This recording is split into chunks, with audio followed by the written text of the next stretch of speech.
102.1. It's the Madd Hatta, the all-new Madd Hatta Show, and I'm talking to this incredible human being, in my opinion. I don't know how he feels about himself, but for me, he's incredible. It's Kountry Wayne in the building. Everybody in here, round of applause. Kountry Wayne is in the building. Appreciate it, man. Appreciate it. Listen, here's what I love about your story. I know everybody's infatuated with the kids. They're infatuated with relationships. You know what I'm really infatuated about when it comes to your story? One, the man that does it all and creates something out of nothing, and he's figured it out. And then the man who is so dedicated to family. To me, that's where the true story is. All the other stuff you did, the ancillary is what I like to call it, is cool. It makes the story. But the true part of the man is, I'm going to take care of these kids. I'm going to take care of these women. I'm going to take care of my family. So really, I want to go back to that. Where in you was that instilled that my goal in life is to make sure my family is straight and to make sure my kids are straight? Because, you know, especially when it comes to people that look like us, you know, when they fathers or men that have children, the first story they think of, he don't take care of his. He don't take care of his family. Or he's some ball player. He got a lot. He took care of mama, but the rest of the family, good luck to him. But it was very important to you to make sure the family and everybody was straight before you even got to the place where you wanted to be. You know what I'm saying? I appreciate that. Salute. But let's start there. Man, I feel like it was second nature, man. I feel like, to point, especially being sober, I think when you sober, you don't escape nothing. So it's like, it's hard to be up, but the people that your real brothers and sisters, you got blood, you know, blood in the same vein. I mean, the same blood in your veins that you grew up with. They at a whole different financial level than you. Right. So you got to find that balance, because I couldn't sleep. I'm like, man, I got to bring sis them. I got to get bro them. But you could have easily, you know, some people go make it, they go back home, break off a little bit of bread. It was important for you to, how can I employ these people? And I think it's brilliant, because not only do you employ them, there's tax benefits with that. Yeah. It ain't me just giving y'all bread. It's y'all working for y'all bread. Yeah, for sure. And there's benefits to y'all getting bread, and there's benefits to me giving y'all the bread too. I don't think when people hear your story, they seeing, I like the business aspects of making money. So it's always interesting to me when a brother is doing these things from a business-minded perspective, but they weren't necessarily taught formally like some other people get taught. So when you do it, I find it to be interesting. Like, where did he learn, not the giving part, but, oh, if I give this to them, let me put them like this and then make this a business and then they can get a salary. And where did you learn that? Just listen to my accountant. Like, you got to hire people. I'm like, well, shit, if I'm going to hire somebody, I'm going to hire my family first. Right. I'm going to figure out, I'm going to train them. If they don't know, I'm going to spend the time to train them. You know what I'm saying? Let's do the research, because I figure, man, you got to hire people to grow a business anyway. So it's best to, to me, it was just, my family was right there. It made sense, because I say, if I hire these people, I'm still going to have to take this money and give it to my family. But if I hire my family, they'll help generate and support me getting money. So it was just, to me, it was just common sense. Because if not, if you get some money, you never going to feel right if the people closest to you ain't living. They ain't got to live like you live, but like the basics. If you could feel right after that, you ain't connected to your family like you think. Who instilled that in you? Where does it come from? Because some things can't be taught. Like, I know that it's important to give back to my family. I want them on equal footing with me. They can't be left behind. Where does it come from? Those are the parts of your story that's interesting to me. I think it's the morals, man. I think it's just the morals and, just growing up in the streets and seeing things. I stand on something.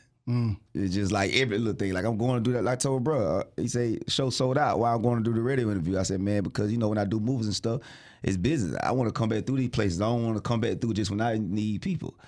So it's always, to me, it just be, I was always a business person, and I think forward. I'm thinking in the end, man, if you make it and your family ain't there, you around all these strangers, I'd rather for my family to get me than a stranger. You got to choose. Yeah, So I just think it was instilled of just growing up from the country, man.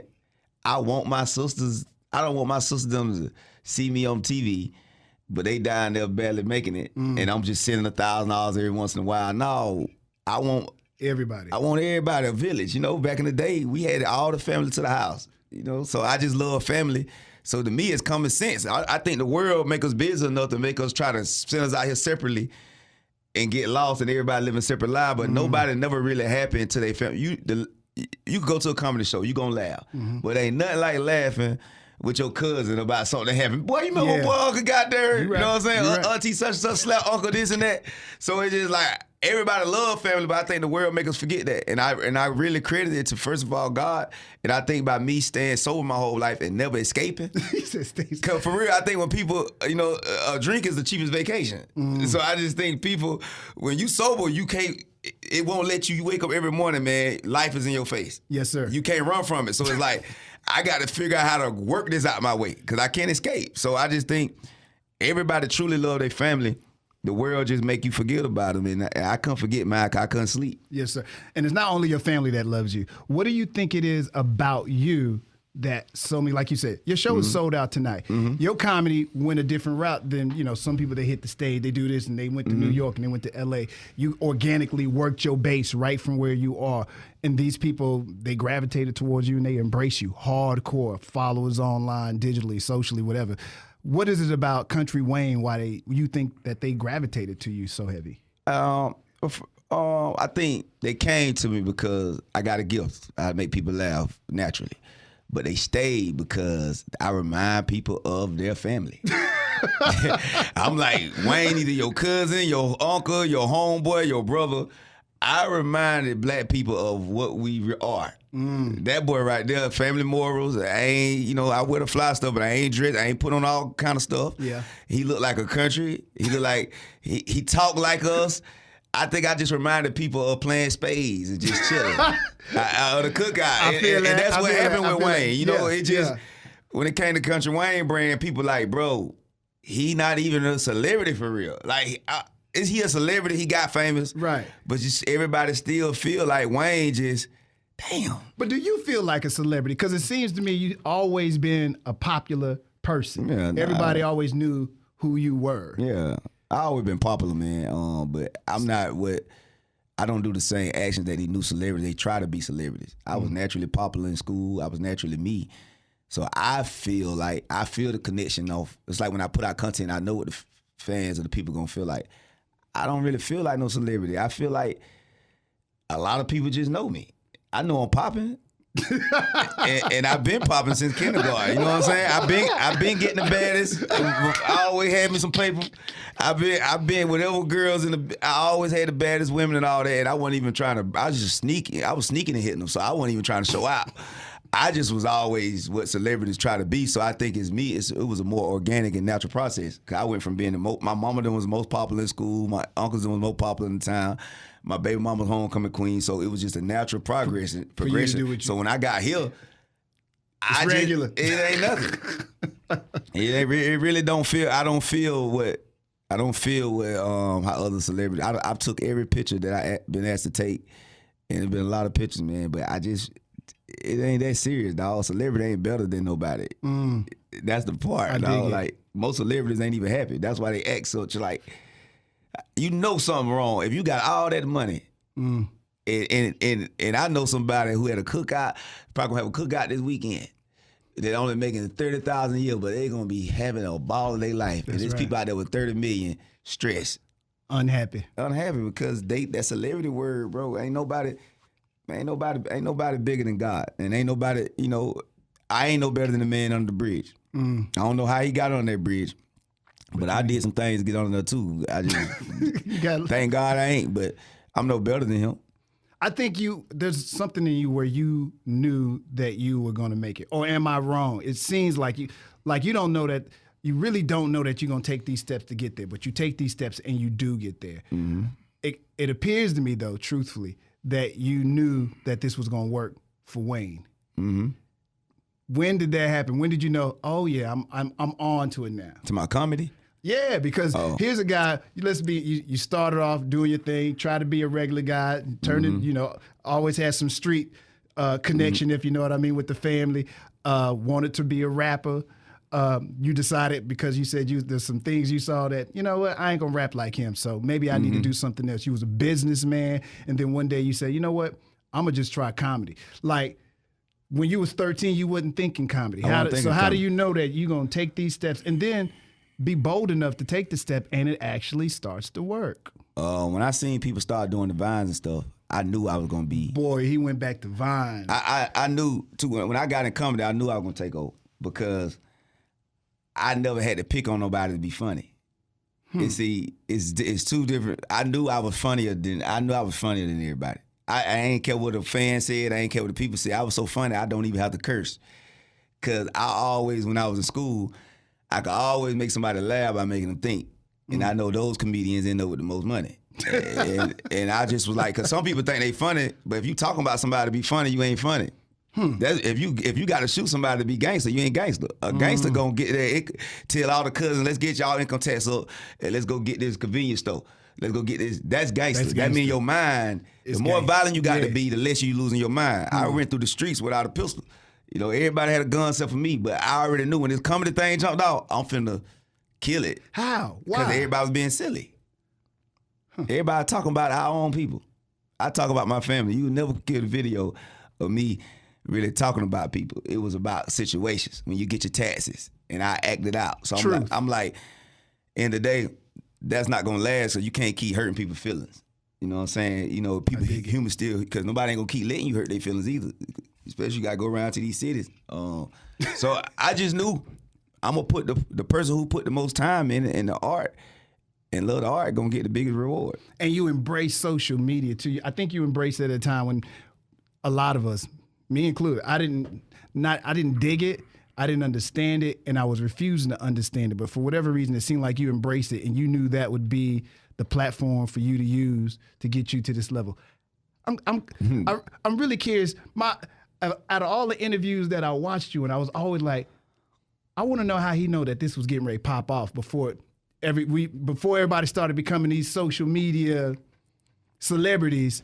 It's like you knew that this was coming. Even there's some interviews like, hey man, let's do this together. Nah, get out of here. Yeah. You like, oh, I'll just do my thing. And it worked. How did you know? I want to know what was in you that said, I see this, the dawning of the horizon. I see it. Well, I'm going to be there. Well, the first quarter when I started 2014, you know, I used to throw parties. And I had a nightclub. So, remember we used to have to give out flyers. Yeah. And you could only hit your region. But if I could put up a video and it hit Houston, Texas, and I'm in Millen, Georgia, I was like, oh. I was taking it more, because I was appreciating now I can promote my parties, which I won't promote all the way to Houston, what I'm saying. Yeah, but the reach. The reach. Yeah, I got people in Houston that see what that's you commenting me. Yeah. Like, they were like, well, he funny. His eyes. And I'm like, hold on, you from Houston? I was like, oh my God. I ain't got to drive. If I get a CD or something, I don't got to drive to Houston. I was so like, oh boy, this is it. That was the first stage. Now when they started monetizing, right, I was like, oh, I hit all the social media people like, bro, let's do this, do this. I said, man, we finna take over. I said, we'll come together, but nobody ain't see it, but I knew it. And I'm like, if the advertiser money was on TV and everybody's eyes is on social media now, where you think the advertiser gonna put the money at? But there's nothing there to teach you. That's, I guess, if we go back to 2014, everybody is not seeing where we are now. That's 10 years ago. I ain't gonna lie, bro. You understand what I'm I've been in saying? that Bible since 2012. I done read it 9 times since then. And every story I give somebody, like, for instance, this story, what's going on with television and social media. Yeah. You remember when Saul in the Bible, he could feel the power of God had left him and went to David. But the people didn't know why, because Saul still had the castle. He still had people working for him. So that's what television was. But I'm like, common sense. Saul killed 1,000, but David killed tens of thousands. If I walk past everybody and they on their phone, TVs is a scam. Nobody ain't watching that stuff. You can't trick me like we watching it. I don't care who you tricking. I'm like, you are more aware than the average, though. That Bible program your mind, man. That Bible is a programmer. See, people don't understand. It's like reading ingredients. You might not understand it. It's like if you take a pill for your knee, right? You don't know how that pill went from your mouth and it made your knee feel better. Right. So that Bible really programmed you, man. I picked it up 2012, and ever since then, I was always able to see what's finna go on in the future. And I always be correct a lot of times. Like, but it's really, but it's already what's in us. It goes back to common sense. That's all the Bible, like, it's common sense. Like, you got to bring your family. It's common sense. If everybody watching social media, this is what's gonna be popping. This is what's about to be popular. Everybody but be like, common sense ain't so common. I know you heard that before. Because I think the devil's a hard worker, man. The devil work hard. He's a hard worker, and he want to make it complicated. The devil take math this way. God take math this way. The whole thing in algebra and math, it taught us to simplify. That's all those formulas was for. To take 50 over 100 and turn it to 1 over 2. The devil take 1 over 2 and turn it over 2,000 over 4,000. He complicates. I hear a lot of your bass and a lot of you talk. I never really hear nobody really talk about, like you just were talking about the Bible. There seems to be a very spiritual side of Kountry Wayne. Everybody know it. They just don't want everybody. That's what everybody really see, but they scared to ask it because it's like. And maybe it's because it's apparent. You can tell in the things you're saying. It seems. I don't want to say it seems all Bible based. None of us perfect, right? Yeah, none of but us. It seems like some of your teachings are very spiritually motivated. Yeah. The way you take care of your family, the way you take, even if it's an ex now, but she got a baby, the way you take, just certain things seem based. Again, we all make mistakes, but it seems based. And the way you can sit out there and you can spit quotes and, verses from the Bible and understand this part of the Bible. Is that a part of Kountry Wayne's stories when he is on stage as well? Yeah, all of it, man. Even David left all his baby mamas and never dealt with them again and took care of them. Like all the stuff really in the Bible. He said it's in the Bible, y'all. Just read it every once in a piece while. of game came out the Bible. And people, I'm not a preacher. You know what I'm saying? I'm not none of that. I'm just a reacher. And I know one thing I know. I've done something I haven't seen a lot of people do. I made it out of the streets with a gun, then never had a snitch, ain't never go to prison. My whole family went to prison. I went the same phone I was traffic that they were calling at the same phone I went viral on. Yes, sir. I went from a negative fast money went to a positive faster money. So I seen the miracles of what we want in the streets without breaking the rules. I ain't never had to shoot nobody. I ain't have a gun because I knew I'd shoot somebody. That was the Bible. The reason why I didn't have a gun because I knew I don't fear nothing, but I'm scared. A scared person to shoot you. Bro, you ain't finna walk up me in the club with your fist balled up like some biscuits. Hell no, pow. You not finna embarrass me in front of all these women. Everybody, ooh. And I wake up, so I didn't own a gun because I knew I was gonna use it. I dig it. So it's like, at least you know. So it's like that Bible, man. I don't know how the devil tricked us not to read it. Why do you think you didn't follow in the footsteps of uncle and your father? Like you speak about, hey, your daddy's there, and he was a gangster. He did what he did. Yeah, he wasn't no gangster, but he did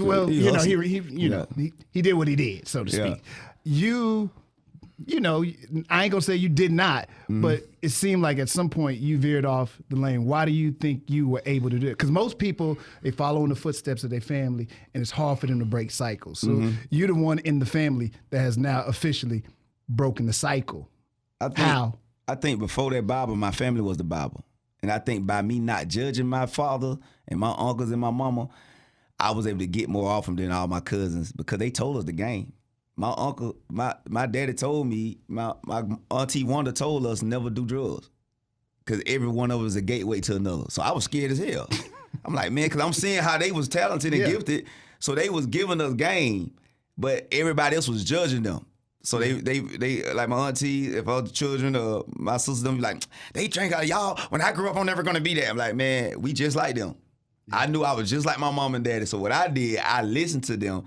I was getting game from my grandma. I used to go sit on the porch, talk to my grandma for like how granddaddy was. So I had a granddaddy, he was a real good person, but he was lazy.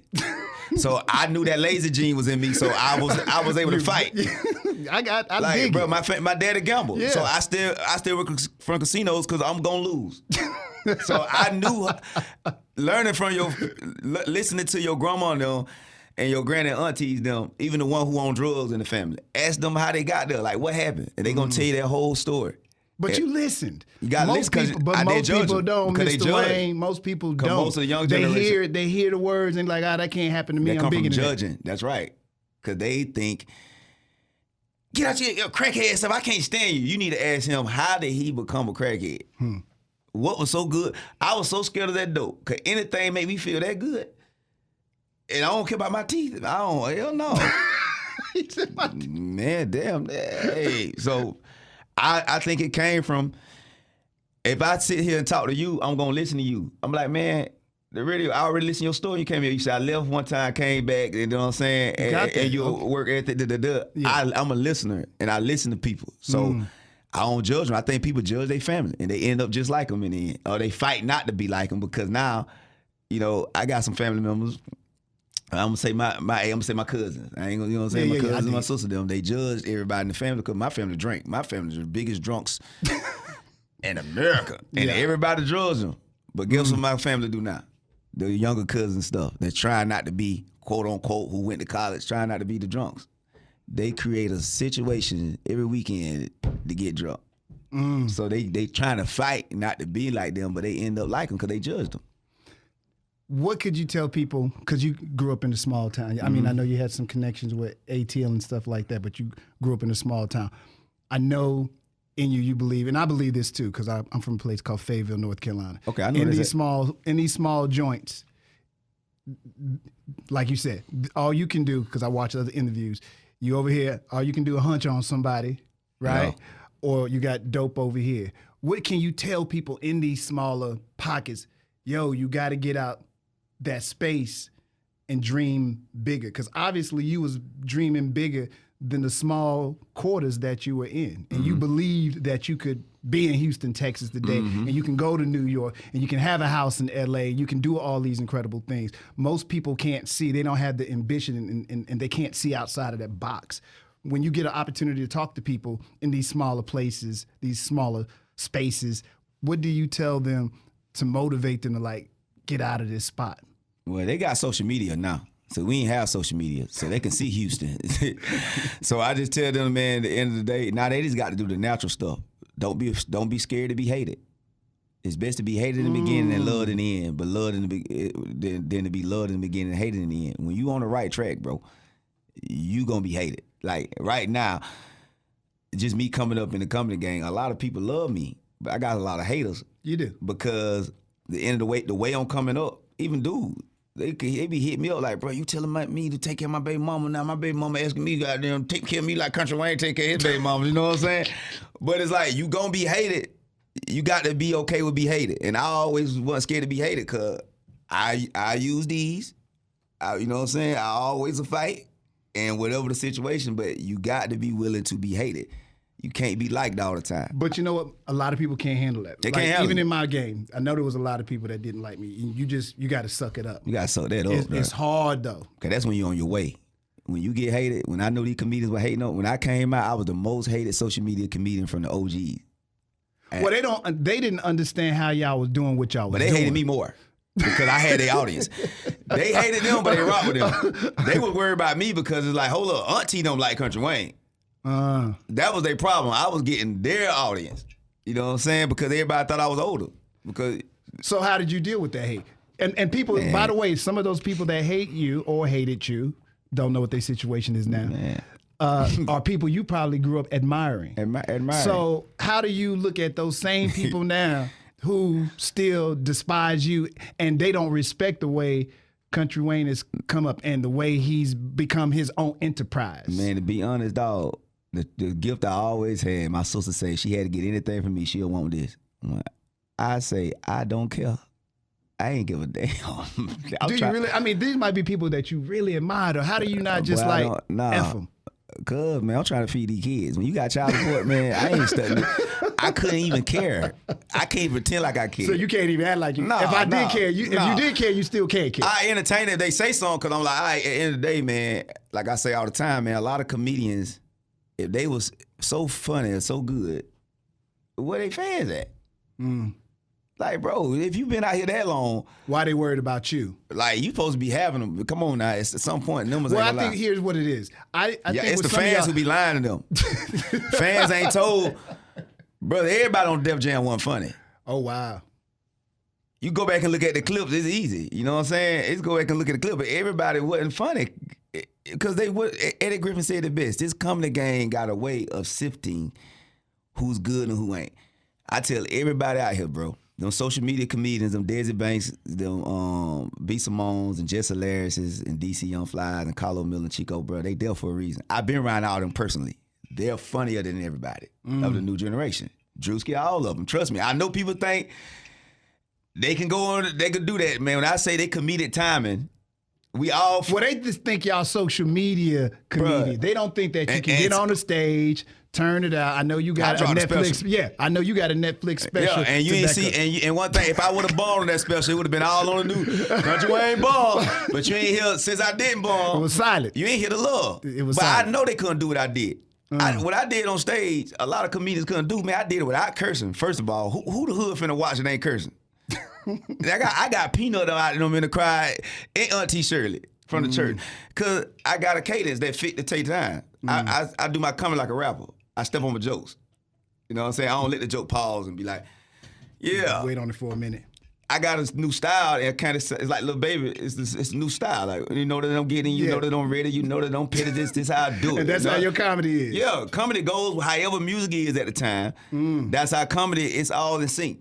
Has any of the old heads come to you and say, man, I respect what you're doing? Kevin Hart hit me up, Cedric the Entertainer,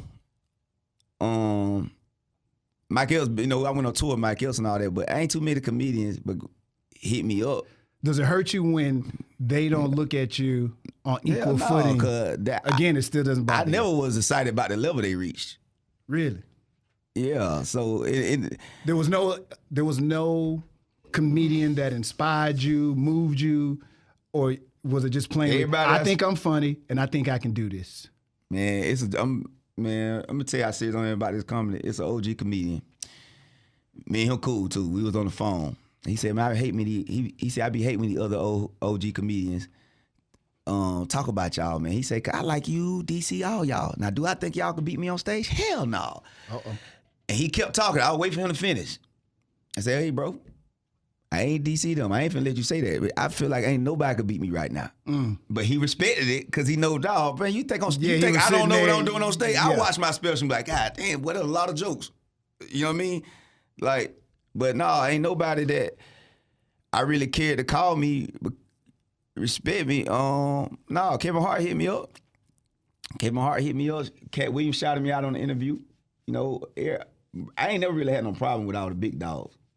It be them middle dogs. Middle dogs. It be them dogs who ain't really make it all the way. It be in their feelings. I'm like, bro, why you need to go work on your stuff. Most comedians don't even got a special. True. But talking, I'm like, bro, you know, it's easy to go on stage 20 minutes, had a package show, and say you funny. Go there for an hour, 45 to an hour. Where'd you learn all this at?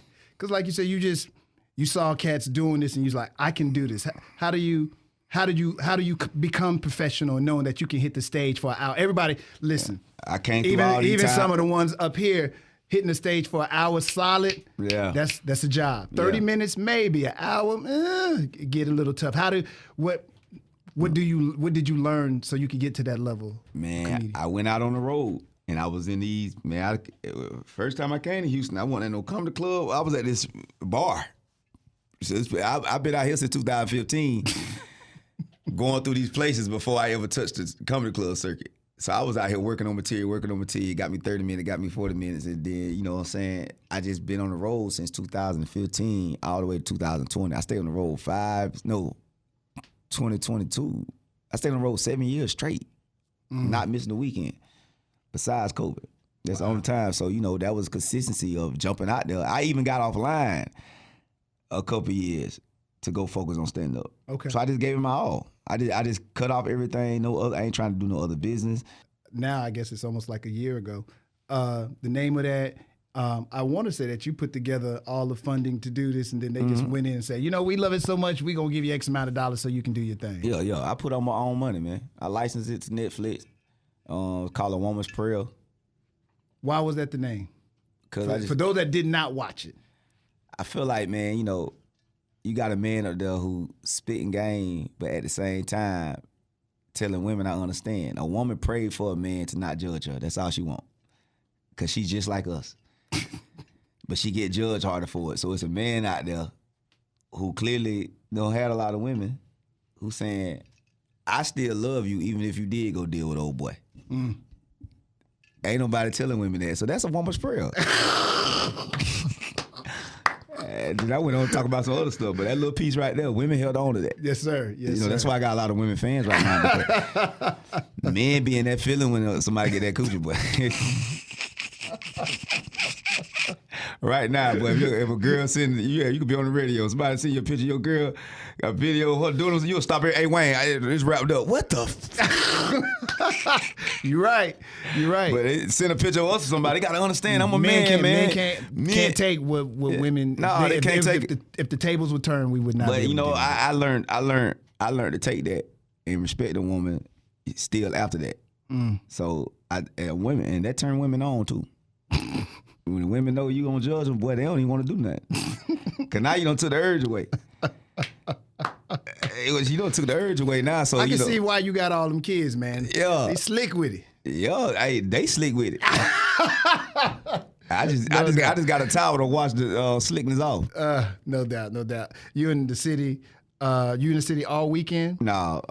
Talk about the concert you're going to be doing, the name of it and the whole nine, bro. Oh, man, it's called the King of Hearts Tour, man. It's new material. I done been here before. Houston, y'all know what it is. Y'all been rocking me since day one, and it's a real one in the city. And I just come to speak what the Spirit told me to say. Y'all know what time it is. I'm going to make you laugh till your stomach hurt. And I'm in and out, baby. I love y'all. Going to be at the 713? 713. Is this tour going around the country? Yep. Okay. So tomorrow I'm in Jacksonville tomorrow, making Sunday. Yeah. When do you get time to stop down so you can be with the beautiful family that you have? Because I can tell that that's still important to you. When I'm not touring, like I made every one of my son's basketball games this year. Really? Okay. You know what I'm saying? Even some of my son's college games. My daughter Melissa starting a rap career. I've been with her. I'm there. You know what I'm saying? Most of them stay around me anyway. Just went to my daughter's birthday party. I threw them a birthday party for the 15th birthday, and we close. So when I'm not touring, only time touring take most of my time. Mm-hmm. That's why I'm really like going on tour. Mm.